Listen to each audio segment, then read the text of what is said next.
Čau, draugi! Šis būs stāstu video. Kaut kas iekšā notiek, kaut ko vajag izteikt, bet nav nekas atkal sagatavots, tā kā redzēs, kur mēs ar šo visu tiksim, bet ir sajūta, ka ir jāparunā.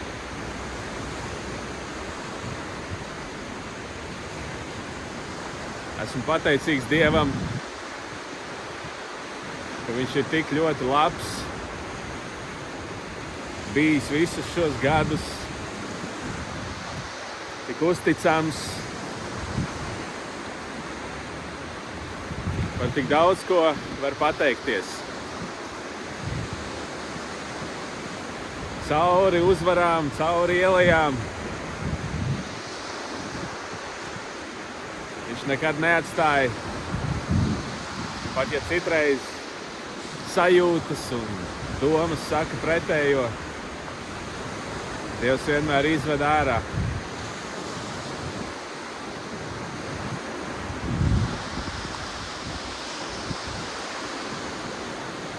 Es pat nezinu, kāpēc atkal esmu sācis kaut ko filmēt.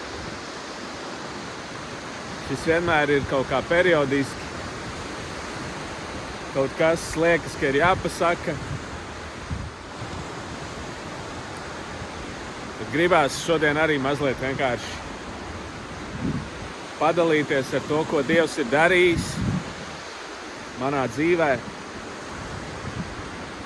Atdot Viņam godu, kas Viņam pienākās.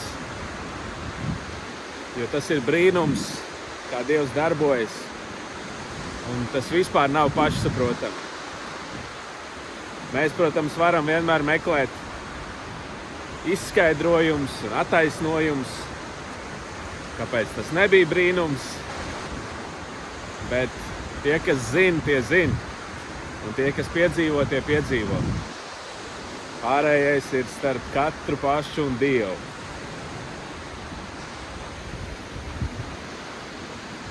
Un es arī esmu daudz šajā YouTube platformā runājis un ar lielu pārliecību un ticību, un pēc laika Dievs man ir koriģējis un man ir nācies kaut kādas domas mainīt. Ne tās fundamentālās, ne tos pamatus par to, vai Dievs ir vai nav, bet uz daudzām citām, tādām sīkākām, specifiskākām lietām. Man ir nācies atzīt, ka esmu kaut kur nesapratis pareizi, vai pārsteidzies, vai pārāk emocionāli kaut kam piegājis. Tāpēc lūdzu, vienkārši pārbaudiet paši visas lietas. Es esmu tikai cilvēks, kas mācās iet kopā ar Dievu, kas tic Jēzum Kristum. Un kam ir vēlme dalīties ar to ik pa laikam arī publiski. Un arī šeit es apzinos, ka ir jābūt robežai, lai tas nekļūtu par kaut kādu šovu vai sekotāju vākšanu vai klubiņu veidošanu vai kaut ko tādu, kas kļūtu sekls un nedzīvs.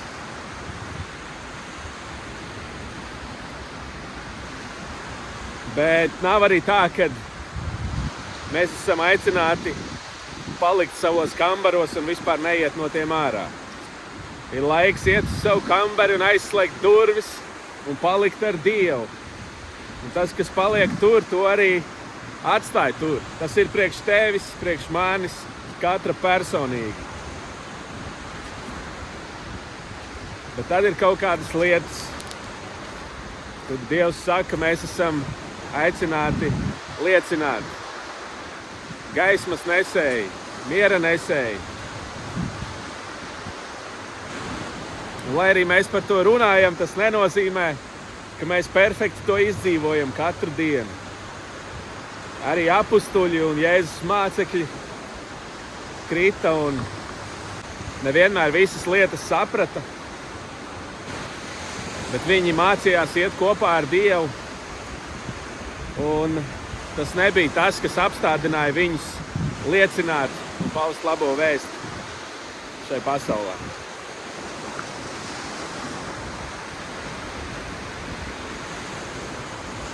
Tā nu garais ievads ir beidzies un varam ķerties pie tā, ko es gribēju pateikt. Pagājušajā gadā ap pavasari man bija arī tāds atklātības uzliesmojums, kur es dalījos ar saviem notikumiem, savām pieredzēm, savām atkarībām. Un man likās, ka ir svarīgi to arī padot uz āru, jo tik daudzi cīnās ar līdzīgām lietām. Un mums tā citreiz pietiek ar to, ka zinām, ka neesam vieni. Un pat ja krītam, lai apsūdzētājs mūs neapmāna un neliek domāt, ka tagad mums ir visu mūžu jāstāv kaktā, bet ka mums ir dota atgriešanās caur Jēzu Kristu, caur viņu upuri. Un ja vien mēs atzīstam savas kļūdas un nožēlojam tās, tad Dievs ir uzticams un viņš piedod, un viņš dod spēku un pat iedrošina mūs dalīties un nekaunēties no ticības uz Dievu. Pat tad, kad mēs klūpam un krītam un neesam perfekti.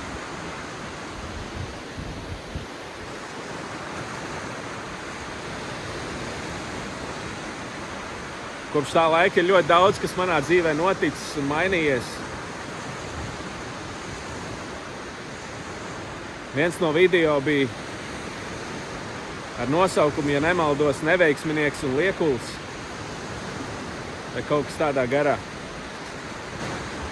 Un tur es mazliet pieskāros tēmai par to, kas tad ir mainījies manā dzīvē pēc 5 gadi vai 6 gadi kopā ar Dievu. Un es teicu, ka ārīgi nekas daudz, ka man bijušas atvērušās daudz durvis, daudz kur braukt un kalpot un iepazīt dažādus cilvēkus, iepazīt dažādas tautas un pasaules, kultūras, ticības. Bet tajā pašā laikā es cīnījos ar veselības problēmām. Man nebija ģimene, tādā ziņā, ka man nebija attiecības, sieva, bērni, un es nebiju arī miljonārs. Un ne tuvu tam. Bet interesanti, ka man bija grūti šo video taisīt, jo es zinu, ka ir tik forši dzirdēt tās skaistās liecības, kur es biju pazudis un netīrs, bet kad es atgriezos pie Dieva, viss izmainījās. Mana dzīve izmainījās un mana veselība, mans attiecības status izmainījās, man finanses izmainījās. Tātad viss, ko es iegūju. Bet kaut kur dziļi iekšā man tas likās bišķi pa seklu. Ne jau, ka tas pats par sevi būtu slikts, bet tas nav gluži tas, ko es redzu Bībelē un tas, kā es sapratu Dievu. Nav tas, kā es to piedzīvoju. Lai nu kā. Kad es dalījos ar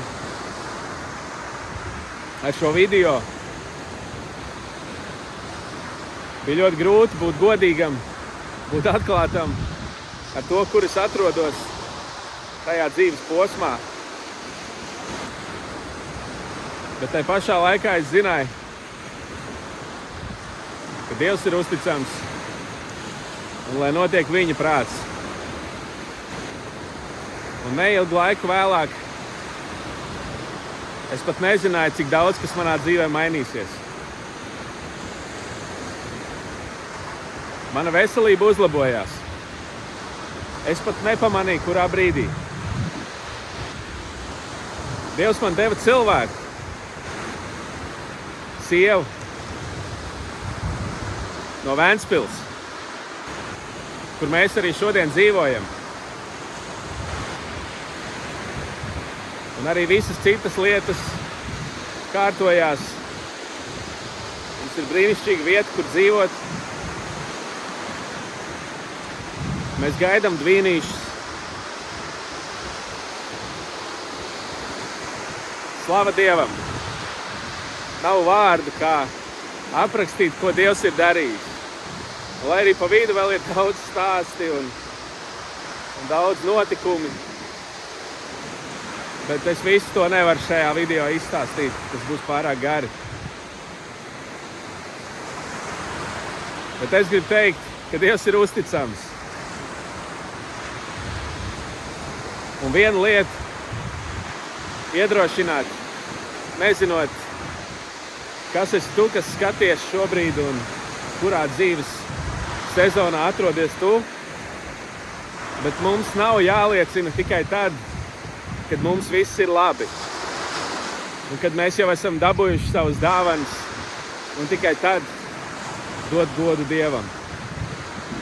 Bet ir spēks, kad mēs vēl pat nepiedzīvojam, bet ticam un caur ticību liecinam par Dieva labestību. Pat tad, kad mēs varbūt esam cietumā, tad, kad mēs varbūt esam slimībā, tad, kad varbūt mēs esam vientulībā, tad, kad varbūt mums nav pilnīgi nekā šeit materiāli redzama, par ko pateikties.